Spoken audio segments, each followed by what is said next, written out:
something I've really become aware of recently through my, ongoing long-term bioenergetic workouts that I do in the morning is really the difference in, or the different types of mental attitude we can have towards something like bio, and the degree of difference that our mental attitude makes. And like where this realization came from was because for quite a long time I was integrating a bit of interval training into my workout.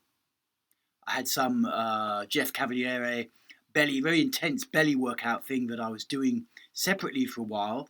And then I thought, I'm going to integrate that into my bioenergetic thing I was doing.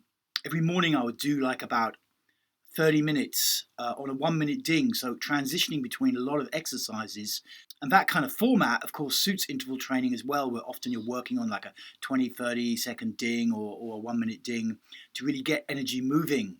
And so the workout that I was doing for half an hour every morning on this 1 minute ding would be about 10 minutes of different bioenergetic exercises, then 5 minutes of interval training exercises, and then about 7-8 minutes of Reiki and breathwork techniques, and finishing off with about 7-8 minutes of deep yoga stretches. So each posture or each interval training thing, I'd be doing it for like 1 minute. And what was really great about this workout was that it really got my energy moving. The bio opened my body, and then the interval training was working my belly and, getting some cardio going. The Reiki and breath work was more about, okay, really feel the body. And then the deep yoga stretches have this kind of grounding pigeon pose and this one where you lie right back. And I was doing this workout 7 days a week for probably the last 6 months or so.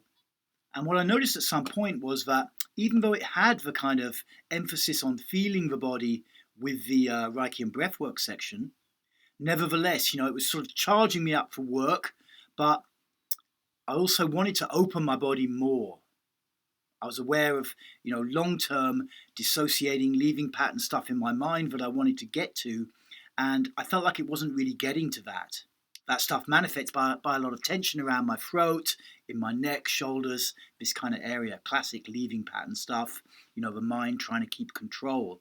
Often from just like a birth experience or a womb experience where we had to do that.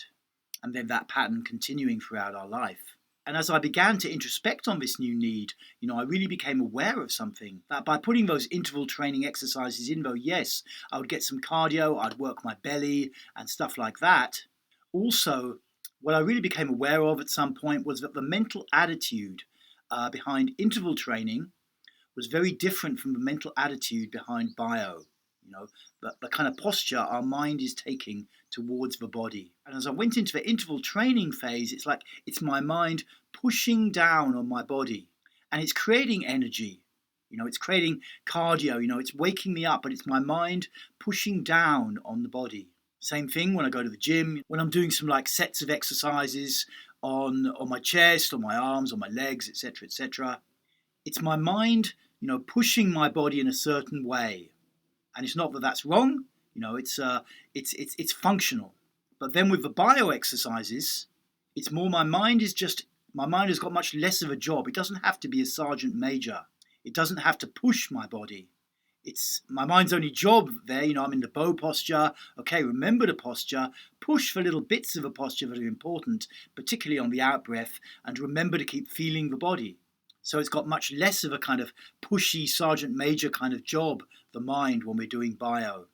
And this was important for me to reflect upon because I saw that by putting the interval training in, which was great for some things, it was also kind of closing my body down, closing my muscle system down, because there is this mental push. Okay, keep going. You want to do a minute of these really intense curls or twisting pistons, Jeff Cavaliere type exercise. My mind becomes like a sergeant major for those sections, and then that can be useful, but it can also be counterproductive. So in fact, now that I'm kind of busy with my neck and with my head and these old traces of a leaving pattern, the kind of fear-dominated escape pattern that was set up in my early childhood or in my womb time, what I've transitioned to doing now for my 30-minute morning workout is like the bow, shoulders raise from standing, and the arch. 3 repetitions on a 3-minute ding, which is 27 minutes, and then some deep yoga stretches like before, or a couple of those deep yoga stretches just to really ground at the end. And I notice for opening more, I notice that there's more kind of stuff being stirred up in my throat, being stirred up in my neck. I'm coughing, I'm burping. There's a lot of release starting to happen of very, very old tension that's been held there for many, many decades. So I consider that I've had quite an insight in this, that the mental attitude is so important. And the mental attitude also follows the type of exercises that we're doing. If you're trying to open the body, then maybe interval training stuff is not necessarily so useful if your mind has to go into this kind of sergeant major role to push you forwards. And it is useful if you want to just create energy so that you feel vitalized for your day. But if you want to create more opening, then we need to come back to more classical bio or Reiki and breath work. Okay, cool. So I hope this video has been useful and interesting for you, and particularly if you're working with clients or working on yourself. I think it's very useful to be able to understand the mental attitude that we take and to pick that up early, in our own practice or if we're working with clients. Because the earlier you pick these things up, then the less chance there is that we get into bad habits.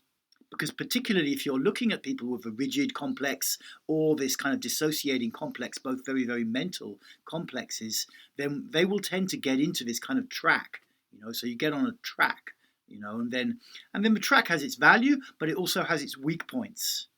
And if you're established in a practice and you haven't quite got it right, then, you may just continue like that. And then, your training and your development will be not as optimal as it could be. Okay, great. Thank you for tuning in, and I'll be happy to see you again soon for more bioenergetics, Reiki therapy, body-based therapy in general. Bye for now.